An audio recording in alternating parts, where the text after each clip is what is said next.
what are some of your favorite herbs to work with in the wintertime for folks who live in places who have cold, snowy winters? I live in a place like that, and I'm not in a place like that right now. I'm in a nice kind of Mediterranean place. It's still kind of chilly, but that's why I got away for a little while.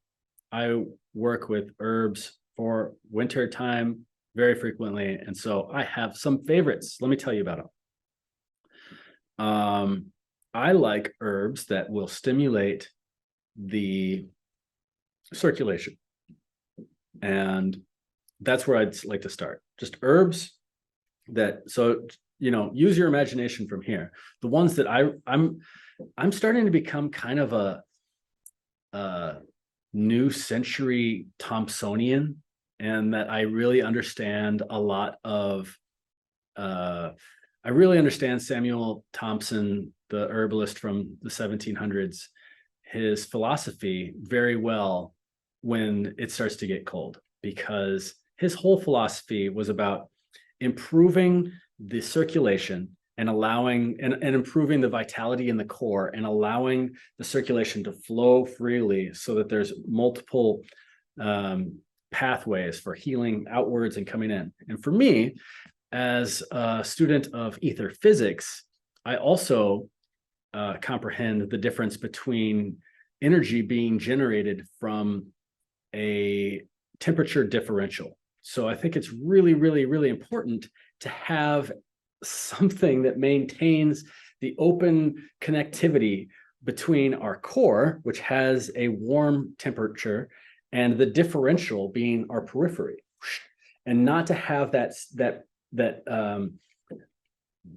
potential for an electrostatic and electromagnetic movement of this blood and energetic exchange back to the core to be blocked or dampened in any way, and to have that open and free. So I work a lot with herbs that open up the circulation and tone the vasculature. So I also think that this is a starting point for me for what I would consider the immune system, which I put in quotes. It's not really an immune system.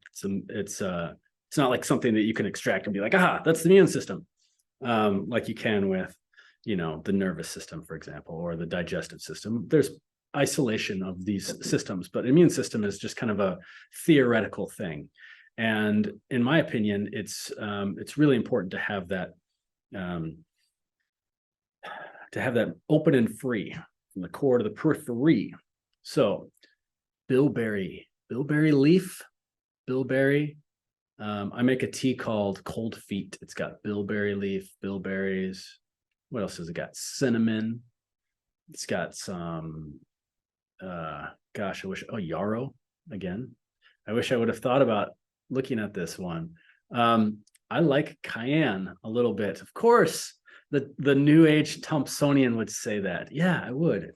Especially because the question is for folks who live in places who have cold, snowy winters. But if I could add on to that question, it would be like, and for folks who are cold, Vata type people like myself, I'm a kind of a cold person. If you felt my hands right now, you'd be like, "Ooh, yeah, they're kind of cold." And so I like a little bit of cayenne. So maybe not would I offer that as a suggestion to people who are already generating a lot of heat, the Rajasic types of people that would be the Pitta type of folks. Instead, I would say like cayenne for, us hard to warm people.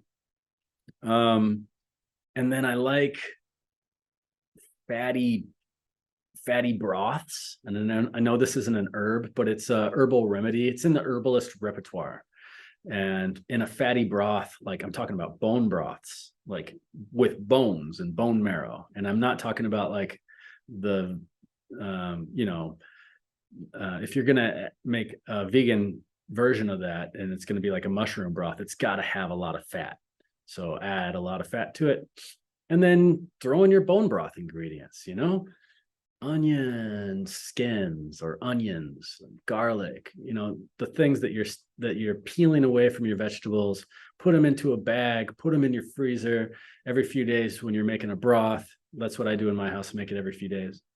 You pull it out, you throw it into the pot along with your carcass or carcai, if you have multiple carcasses, and mushrooms and stuff like that. And that's one of my favorite things to just drink and sip as a tea, is a nutritive tea with fats and minerals and nutrition, and it's great.